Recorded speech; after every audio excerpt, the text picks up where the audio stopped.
the wonderful Natalie is now going to show us step by step how to do each of those stitches. We just want to give you as much like a head start on this. Yeah. So when the dies arrive, you already know what you're doing with it. You can just go.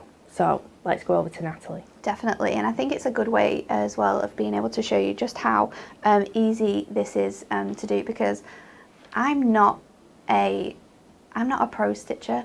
I'm a person who likes to try all different types of crafts. I'm a person who gets a cross stitch kit, or decides I'm going to knit a scarf one day, or make some I made some vans for my nephew before he was born, crocheted some vans. It was my first project, my first crochet project. I'm just like, I want to do that. And I go online, teach myself how to do it, and then just start doing it, whether I do it right or wrong. It doesn't matter, because I have so much fun doing it.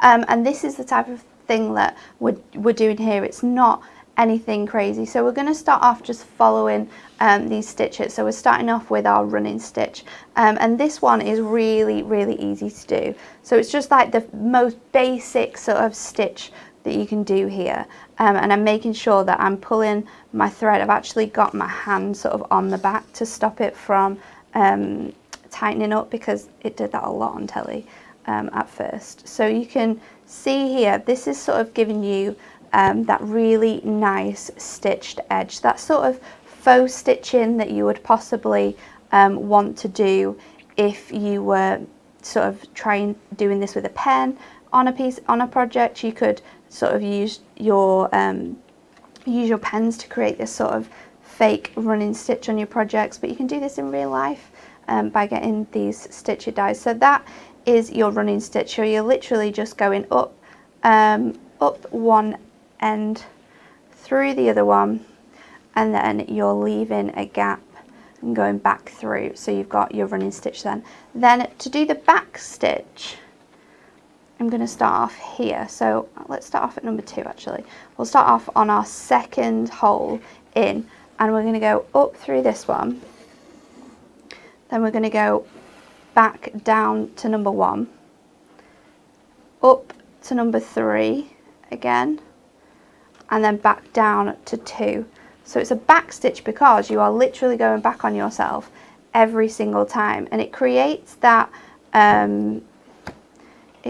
nice edge without having the sort of gaps in. So if you want to do, say you want to create like a really nice pattern, you can do this. If you're wanting to edge something, this is also the stitch that you use to create our mini alphabet that we have in our handbook, which is a few pages down, which we'll show you a little bit later on. But the running stitch is the way which you do that. So that is how we've got the back stitch, sorry, is the perfect one for your little mini alphabet. So you've got a running stitch here, you've got a back stitch, so you go in, you're missing one out, going up and going back every time.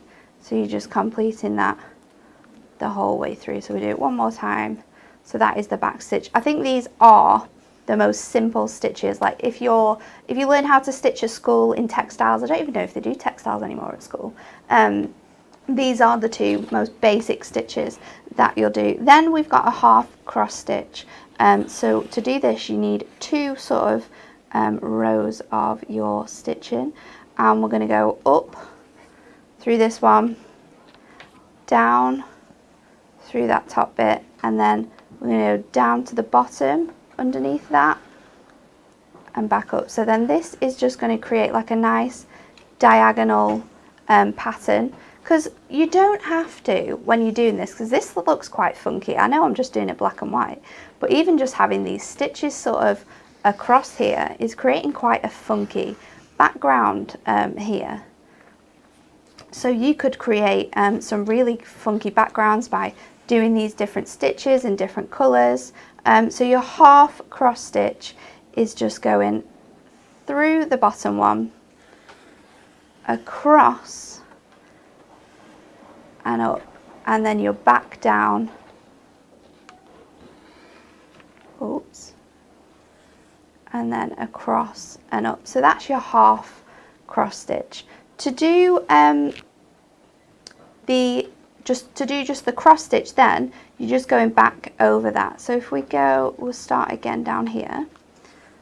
So you're just going across like you did on your half cross stitch, back down and up. So I know that these are quite simple stitches here that we're showing you, but there'll be some people out there that have never done cross stitch before. So this is for those very early beginners to cross stitching.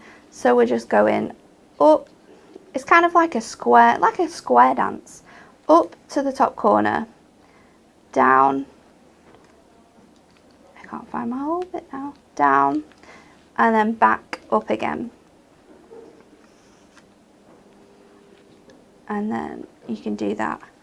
If you're cross stitching in a really large space, then you don't want to be doing little crosses the whole way. You can do this in a different fashion. So we've just got the 3 large cross stitches there. So if you're just doing one cross at a time, you can do it in this way. However, if you've got a really large area, like if you want to cross stitch this whole panel in a fantastic sort of rainbow effect, or you could do this in loads of different an ombre effect, start really dark pink, and you want the whole thing to be cross stitched, which looks really effective, and we've got some fantastic examples of sort of these panels being cross stitched. What you can do is you can do the half cross stitch, which I'm doing the whole, which I'm going to do across here now. So you can do this whole cross stitch down,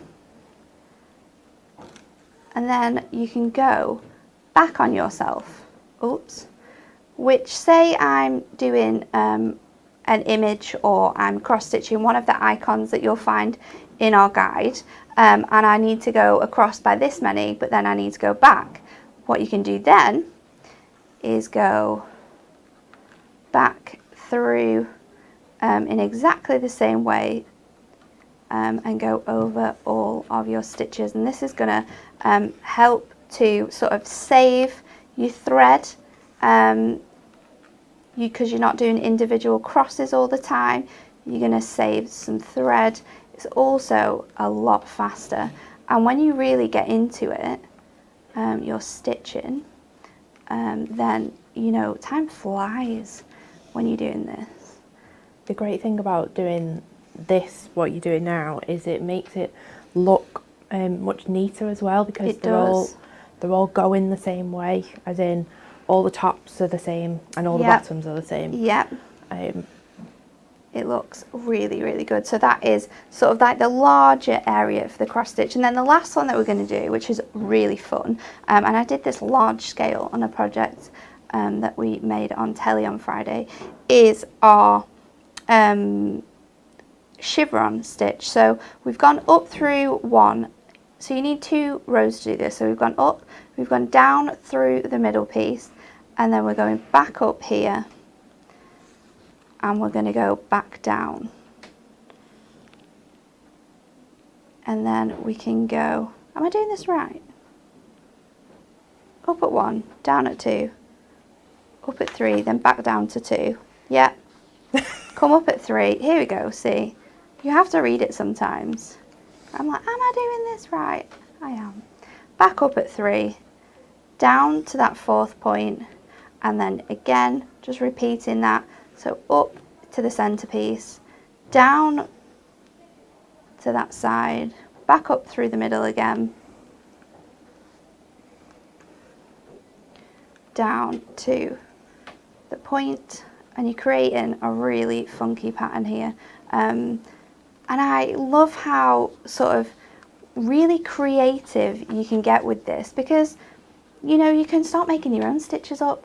There is no one around that is going to say, when you finish something it looks absolutely fabulous, there's no one around that's going to go, oh, you've done that wrong, what have you done here? They're going to go, wow, that looks amazing, how have you done that? So they're not going to question what stitch you've used. You can create whatever you want to with this. You don't have to be an amazing stitcher I'm not an amazing stitcher. I just love it, and I love having so much fun and how simple it is to do. So that is how to do the basic stitches that you can find in your guide.